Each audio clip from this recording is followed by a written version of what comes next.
Dios los bendiga, amada iglesia, amado, amada. Hoy vamos a dar comienzo al seminario de Casa de Oración La Plata. El año pasado estuvimos viendo hermenéutica y este año vamos a comenzar viendo el libro de los jueces. Es muy interesante este libro y profundizarlo bien, porque ahí el Señor nos habla y nos advierte de ser aprobados o desaprobados, ¿sí? El libro de los jueces fue escrito entre los años 1200 y 1020 antes de Cristo y está atribuido a Samuel, ¿sí? Que fue el último juez y además era sacerdote y escriba, y por el contenido del libro y el orden cronológico se lo atribuyen a Samuel, ¿sí? La redacción de este libro se percibe en una especie de visión global de la época, ¿sí? Dicho modelo generalmente definido como esquema de los 4 tiempos. Y es así como lo podemos ver. Primer tiempo, fidelidad del pueblo bajo el caudillaje de un juez que gobierna o dirige. El pueblo se mantiene fiel al Señor y vive un periodo de paz y de prosperidad. Esto lo podemos ver en el capítulo 3 del 11 al 30, capítulo 5, 31 y capítulo 8, 28. El segundo tiempo, infidelidad del pueblo. A la muerte del juez sobreviene una etapa que los israelitas vuelven a hacer lo malos ante los ojos de Dios, ¿sí? De Jehová. Capítulo 4, versículo 1, lo podemos ver en el capítulo 13, versículo 1. Se apartan del Señor y van tras dioses ajenos, ¿sí? Los dioses de los pueblos que estaban a sus alrededores, ¿sí? El tercer tiempo, el enojo de Dios, la infidelidad de Israel provoca la ira del Señor que los entrega en manos de sus enemigos, ¿sí? Lo podemos ver en el capítulo 2 del 14 al 20, lo podemos ver en el capítulo 3, 8, podemos ver capítulo 4, 2, en el 17. Y el cuarto tiempo, el arrepentimiento de Israel sometidos a la opresión de sus vecinos. Los israelitas lamentan haber sido infieles al Señor y arrepentidos suplican su auxilio, ¿sí? Israel recupera la libertad y vive tranquilo durante 40 años, ¿sí? Por excepción, en el capítulo 3:30 se lee 80 años, ¿sí? Que equivale a 2 veces 40 años. Al cabo de ese periodo en que reposa el país, comienza el ciclo de nuevo, ¿no?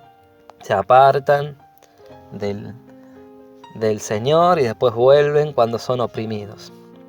Vamos a nombrar los jueces así, si querés anotar, tenés conocimiento. Los jueces que gobernaron en Israel son en total 15.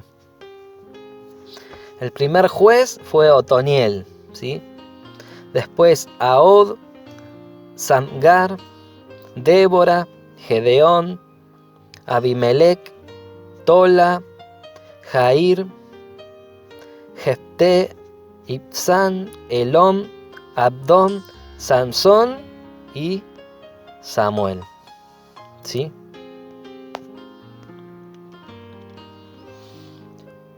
¿Qué es el oficio de juez? Es juzgar, discernir, regular y dirigir, ¿sí? Jueces narra la historia de Israel desde la muerte de Josué hasta el tiempo de Samuel. Nos muestra la realidad de hombres imperfectos guiados por un Dios perfecto y santo. Nos muestra la humanidad del hombre contra la grandeza de Dios, quien ante las fallas y los fracasos del hombre sigue adelante con sus propósitos. Ninguno de estos líderes fueron perfectos, al contrario, personas comunes que le creyeron a un Dios extraordinario. Jueces 17:6, para comenzar, dice así: en aquellos días no había rey en Israel, cada uno hacía lo que bien le parecía. Israel, el pueblo de Dios, constantemente se metía en problemas producto de su desobediencia y rebeldía, como vimos el domingo pasado. De la obediencia es hacer más que decir. llegando a una profunda idolatría y pecado ante Dios, quien rescataba a su pueblo por medio de hombres que le obedecieron, y Dios les daba continuamente una oportunidad, dándoles libertad, pero el pueblo, ¿qué hacía? Otras veces volvía a caer en los mismos actos, hasta que Dios se levantaba y daba un nuevo juez, y estos se arrepentían nuevamente. Este libro nos advierte claramente lo que puede pasar a un cristiano quien no quiere vivir el Evangelio con seriedad, y también la contraparte, lo que ocurre cuando vivís y amás a Dios con todo tu ser. El periodo de los jueces marca el principio de la edad de hierro. Los israelitas vivieron pobres y en opresión por causa de rechazar a Dios y sus propósitos y principios, mezclando la verdad con idolatría y con toda corrupción de sus pueblos vecinos. Rechazaron a Dios por humanismo, sincretismo, una corrupción total como consecuencia o maldición por su pecado. Esto Dios se lo dijo a Moisés antes que pasara esto.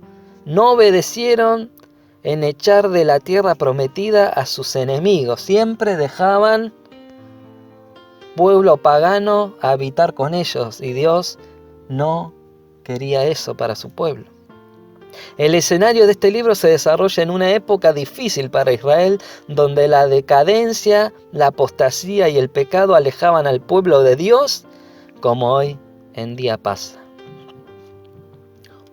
El Señor levantó jueces para superar dichas crisis. En este contexto de declinación surgen los jueces como libertadores. Un total de 12 jueces, y Débora gobierna más de 300 turbulentos y sombríos años de la historia del pueblo escogido de Dios, Israel. Jueces finaliza con la instalación del santuario en Dan, el desorden abominable de la nación y el deterioro político. El inicio de todo, vamos a ver.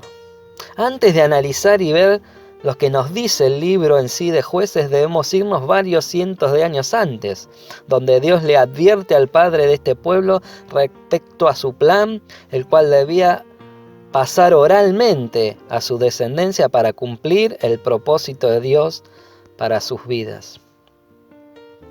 ¿De quién estamos hablando? Estamos hablando de Abraham, ¿sí? Que hizo pacto con el Señor y como señal circuncidó a toda su descendencia. Vamos a leer, si me querés acompañar, Génesis, y aprovechar para anotarlo, capítulo 15, del versículo 13 al 16. Génesis 15, 13 al 16. Entonces Jehová dijo a Abraham: ten por cierto que tu descendencia morará en tierra ajena, y será esclava allí, y será oprimida 400 años. Mas también a la nación a la cual servirán juzgaré yo, y después de esto saldrán con gran riqueza. Israel en Egipto desde José hasta Moisés, justamente 400 años. El juicio de Dios a través de las plagas y la salida hacia el desierto con gran riqueza, ¿no?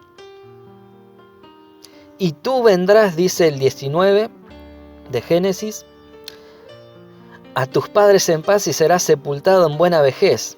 El 20 dice, y en la cuarta generación volverán acá, porque aún no ha llegado a su colmo la maldad del amorreo hasta aquí. Hablando anticipadamente del conflicto que se vendrá al tomar posesión de la tierra prometida, que Israel deberá conquistar y no ser conquistado, que en sí fue lo que ocurre, fueron conquistados con traiciones e idolatría, y esto era lo que Dios quería evitarle al pueblo, que se desviaran del propósito por su falta de determinación a creerle a Dios. Abraham se tomó esto muy en serio, como nosotros debemos tomarnos el camino de Dios seriamente. Tomó seriamente la advertencia de Dios, y advertido y dirigiendo a las generaciones venideras en pos de la obediencia a Dios. Los amorreos o los cananeos eran los habitantes de Canaán. gente opuesta a Dios, ¿no? Llenos de idolatría y pecado. En Génesis 24, del 1 al 4, dice: era Abraham ya viejo y bien avanzado en años, tenía 140 años aproximadamente. Y Jehová había bendecido a Abraham en todo. Y dijo Abraham a un criado suyo, el más viejo de su casa, que era el que gobernaba en todo lo que tenía: pon ahora tu mano debajo de mi muslo, que era un símbolo de delegar autoridad en base a una ordenanza respecto a su descendencia, que era de suma importancia, porque Abraham sabía que de esta decisión vendría el Mesías. Y dice el capítulo 24:2 de Génesis: y te juramentaré por Jehová, Dios de los cielos y Dios de la tierra, poniendo a Dios por testigo. Qué responsabilidad, ¿no? Él poniendo a Dios por testigo, le dijo a este siervo: que no tomarás para mi hijo mujer de las hijas de los cananeos, entre los cuales yo habito. Abraham comprendió el por qué Dios le había advertido respecto a los cananeos, por su idolatría y pecado, que no vendría, ¿sí?, el Mesías de este pueblo. A pesar que probablemente al habitar entre ellos debe de haber conocido a varios hombres piadosos, y en contra de todo eso decidió hacer la voluntad de Dios, la cual nunca la olvidó. El versículo 3 de Génesis 24 dice: sino que irás a mi tierra y a mi parentela y tomarás mujer para mi hijo Isaac.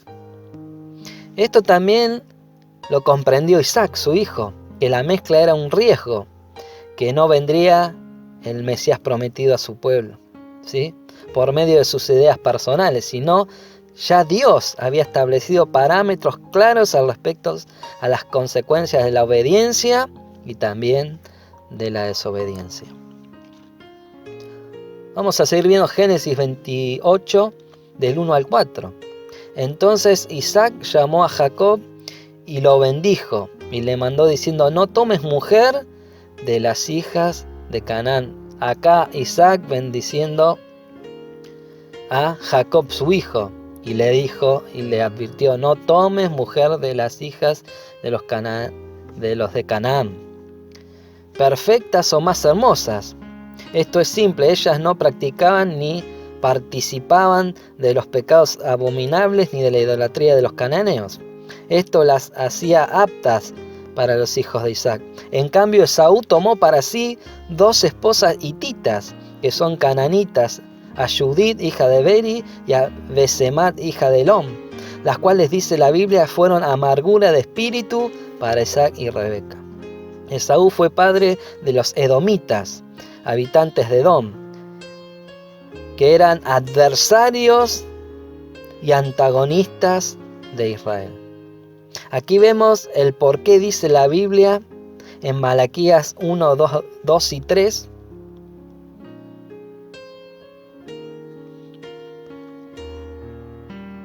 Vemos que dice: yo os he amado, dice Jehová, y dijiste: ¿y en qué os amaste? ¿No era Esaú hermano de Jacob? Dice Jehová, y amé a Jacob. Y Esaú aborrecí y convertí sus montes en desolación y abandoné su heredad para los chacales del desierto. Esaú, por su alto orgullo, deliberadamente, a pesar de saber perfectamente que del primogénito de Isaac vendría el Mesías, despreció su primogenitura vendiéndola por un plato de guiso, como conocemos. Además, desobedeció deliberadamente a Dios al casarse y mezclarse con la idolatría y el pecado de los cananitas. También fue advertido por Dios y sus padres, ¿sí? Después vemos en Deuteronomio 20, Moisés le dio una orden al pueblo de Israel. Vemos Deuteronomio 20, 16, 17 en adelante, que dice, el versículo 18, pero de las ciudades de estos pueblos que Jehová tu Dios te da por heredad, ninguna persona dejarás con vida, sino los destruirás completamente: al Eteo, al Amorreo, al Cananeo, al Fereceo, al Heveo, al Jebuseo, como Jehová tu Dios te ha mandado. Pregunta, amado, amada, ¿por qué Dios no les permitió compartir la tierra prometida con quienes la habitaban? Éxodo 33 dice: en tu tierra no habitarán, no sea que te hagan pecar contra mí sirviendo a sus dioses, porque te serán de tropiezo. Pregunta, ¿por qué Dios, siendo un Dios de amor, envía a destruir completamente a estos pueblos? Porque cientos de años antes estos pueblos iban por malos caminos. Dios esperó cientos de años, muchas generaciones, que a estas personas de este pueblo cambiaran. 430 años en total Dios le destruyó cuando su maldad llegó al punto más alto. Como le habló a Abraham, hasta que su maldad fue completa, esto quiere decir no había posibilidad que cambiaran. Pero así todo no exterminó a todos los cananeos, porque hubo arrepentimiento, como Rahab y los gabaonitas, que lo podemos ver en Josué capítulo 9. ¿Sí? Al revisar el contexto antes de entrar en el libro de los jueces, nos muestra varias cosas. ¿Sí? Primero, el costo de vivir a mi manera y el beneficio de vivir a la manera de Dios, quien conoce el futuro y es dueño de todo lo que hay. También nos muestra que la maldad tiene un tiempo límite, que nosotros ni nuestros hijos no debemos mezclarnos con la maldad que vive y reina en el mundo. Aunque veamos a nuestro alrededor algo de piedad en ciertas personas, debemos estar determinados a obedecer a Dios, ¿sí? Porque el Señor nos ha mandado una orden que debemos guardarnos sin mancha del mundo. Esto está en Santiago. Muy pronto Dios destruirá por completo la maldad, y quienes le obedecen y aman vivirán con Él y para Él por la eternidad. Y aquí es donde comprendemos lo que dice el Salmo 37:34, si me querés acompañar. Dice: espera en Jehová y guarda su camino, y Él te ensalzará para tomar posesión de la tierra. Cuando los inicuos sean cortados, tú lo verás. Entendiendo más o menos el contexto histórico y años anteriores a los jueces, vamos a comenzar con Jueces capítulo 1, versículo 1 al 7.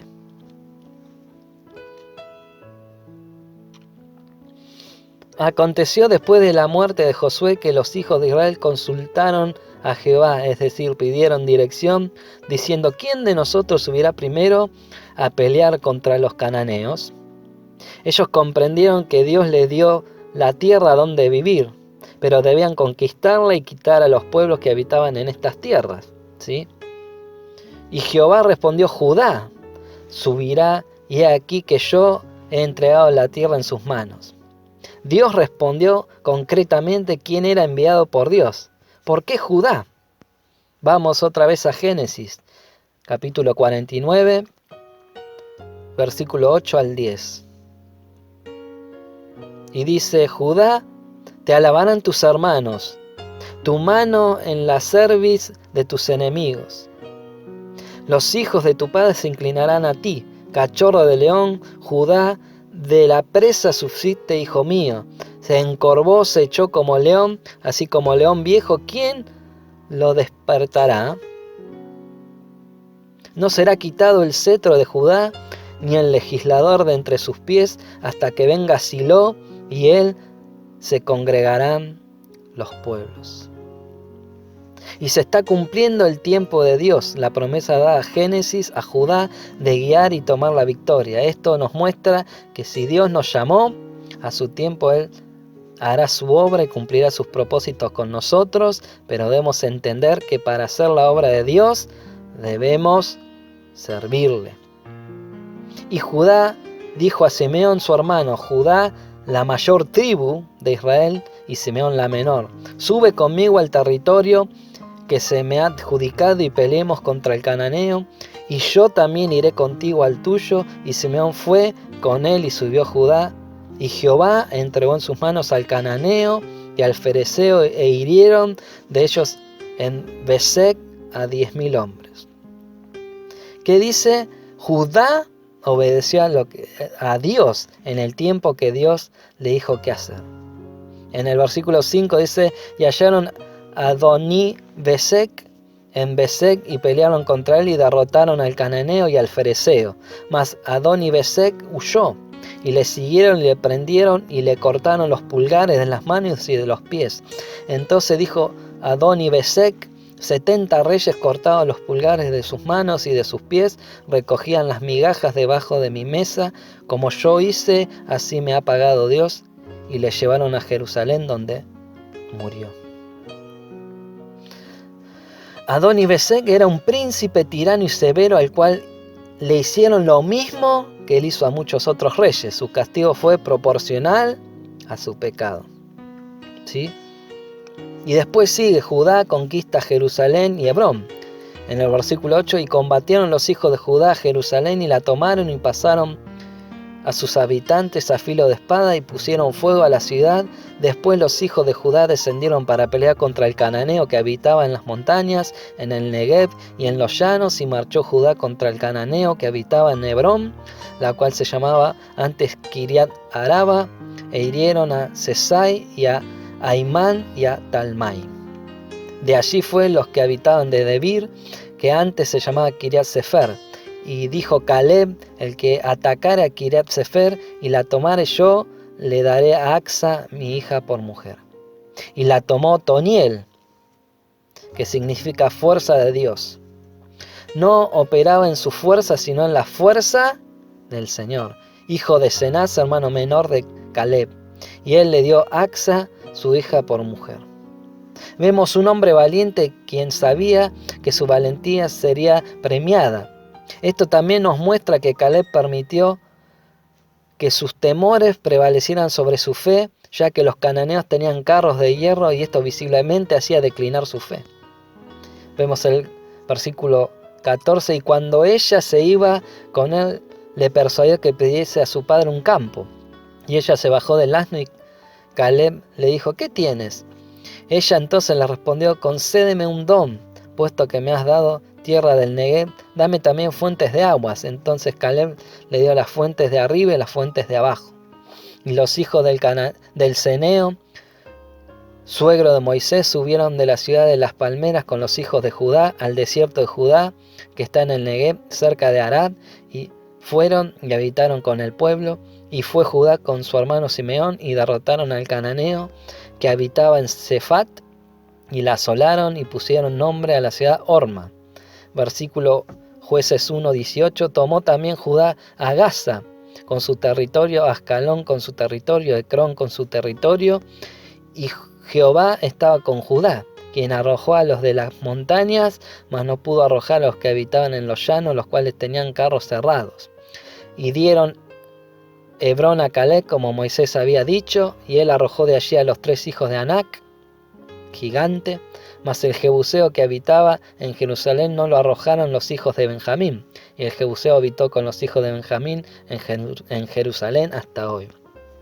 También la casa de José subió contra Betel, y Jehová estaba con ellos, y la casa de José puso espías en Betel, ciudad que antes se llamaba Luz, y los que espiaban vieron a un hombre que salía de la ciudad y le dijeron, muéstranos ahora la entrada de la ciudad y haremos contigo misericordia. Y él le mostró la entrada de la ciudad y le hirieron a filo de espada, pero dejaron ir a aquel hombre con toda su familia.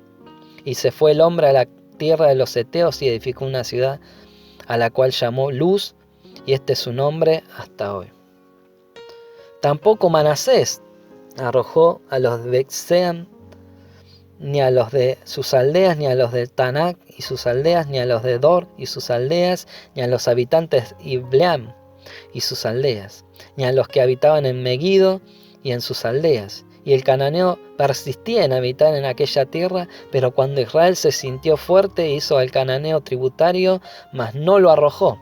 Tampoco Efraín arrojó al cananeo que habitaba en Geser, sino que habitó el cananeo en medio de ellos en Geser. Tampoco Zabulón arrojó a los que habitaban en Quitrón, ni a los que habitaban en Naalal, sino que el cananeo habitó en medio de él y le fue tributario. Que pagaran, vieron, observaron, que pagaran por vivir entre ellos, que dieran tributo. Ahí nos damos cuenta que no obedecieron a Dios y se mezclaron por conveniencia humana, que no es equivalente a la misericordia de Dios, porque le daban dinero. Y sigue el 31, tampoco Aser arrojó a los que habitaban en Aco, ni a los que habitaban en Sidón, en Alab, en Aksib, en Elba, en Afec y en Rehob. Y moró Aser entre los cananeos que habitaban en la tierra, pues no los arrojó. Tampoco Neftalí arrojó a los que habitaban en Bet-Semes, ni a los que habitaban en Bet-Anat, sino que moró entre los cananeos que habitaban en la tierra, mas le fueron tributarios los moradores de Bet-Semes y los moradores de Bet-Anat. Los amorreos acosaron a los hijos de Dan hasta el monte y no los dejaron descender a los llanos. El amorreo persistió en habitar en el monte de Eres, en Ajalón y Salbim, pero cuando la casa de José cobró fuerzas lo hizo tributario, y el límite del amorreo fue desde la subida de Akrabim de Sela hacia arriba. Israel dio a la pereza, la cobardía y sobre todo a la avaricia. Estaban dispuestos a dejar vivir entre ellos a los cananeos para aprovecharse de ellos. No tenían temor de Dios. Como pasa hoy en día, no hay temor ni respeto a lo que Dios nos ordena. No aborrecían sus pecados, ni menos su idolatría. Mientras pagaran, los toleraban. En conclusión, Dios, cumpliendo sus promesas, anticipando siempre lo que ellos debían hacer, que era obedecer a Dios, quien le dio la oportunidad continua de arrepentimiento. Los cananitas nunca quisieron arrepentirse, solo algunas excepciones, como hemos visto, como Rahab.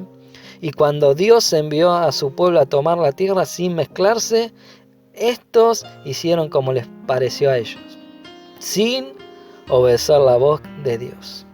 Y esto trajo trágicas consecuencias que los llevó a un ciclo constante de pecado, sufrimiento, clamor, salvación y un pecado peor. Todo este tiempo, desde la muerte de Josué hasta el principio de la monarquía en Israel, un total de 12 jueces y Débora gobernaban más de 300 turbulentos y sombríos años de la historia de Israel. Jueces finaliza con la instalación del santuario en Dan, el desorden abominable de la nación y el deterioro político que conduce incluso a una guerra civil entre las tribus de Israel. ¿Cuál fue el inicio de la decadencia? Por supuesto, la desobediencia, el ir en contra de la voluntad clara y concreta de Dios, el querer mirar con mis ojos y dejar de mirar con los ojos del Señor. El período de los jueces marca el principio de la edad de hierro, como dijimos. Israelitas vivieron pobres y en la opresión, porque siempre rechazaron a Dios. ¿Sí?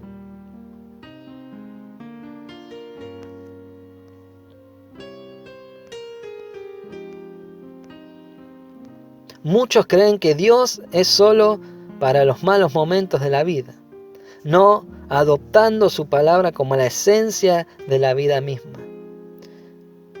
¿Sí? Debemos tomarlo como la única opción y de buena voluntad, no como una carga o una obligación. ¿Sí? Muchos creyentes creen que así es la vida cristiana hoy, opcional y no radical en obediencia. Solo en estos primeros versículos vemos cuánto Dios previene, advierte y también cuánta misericordia tiene y cuán opuestos somos los seres humanos a su palabra, a su orden. El problema de este tiempo fue que todo lo que hicieron Abraham, Isaac, Jacob, Moisés hasta Josué fue despreciado deliberadamente por un pueblo que se hizo parte de la idolatría, el pecado de sus enemigos y enemigos de Dios. Por eso, amada, metiéndonos profundamente a estudiar este libro, nos vamos a dar cuenta de las advertencias de Dios, de cuánto nos ama, pero Él disciplina, amonesta, azota y corrige a todo aquel que toma por hijo. Por eso, si vos pecás deliberadamente, el Señor te enviará su castigo. Pero si obedeces, Él te honrará. Hasta aquí la clase de hoy. Espero que el Señor te revele más de su palabra. Estudia en casa, en familia. Les mando un abrazo, un saludo grande. Los amamos mucho. Y oremos, ¿sí? Juntos. Vamos a orar. Te pedimos, Señor, que nos reveles tu palabra, Señor, que nos des un corazón dispuesto, que al oír tu palabra la pongamos por obra, Señor. Perdona nuestros pecados, Señor, perdona nuestra falta de integridad, Señor. Te rogamos en el nombre de Jesús, que no es el querer como el hacer por tu buena voluntad. Disponemos nuestra vida, Señor, a que tú la ordenes y que hagamos lo que tú quieres, Señor, lo que tú nos mandas en tu palabra, que es obedecerte, Señor. Que te tengamos siempre en primer lugar en nuestra vida, en nuestro corazón, en nuestra mente. Y te amemos con toda nuestra alma, con todas nuestras fuerzas y con todo nuestro ser.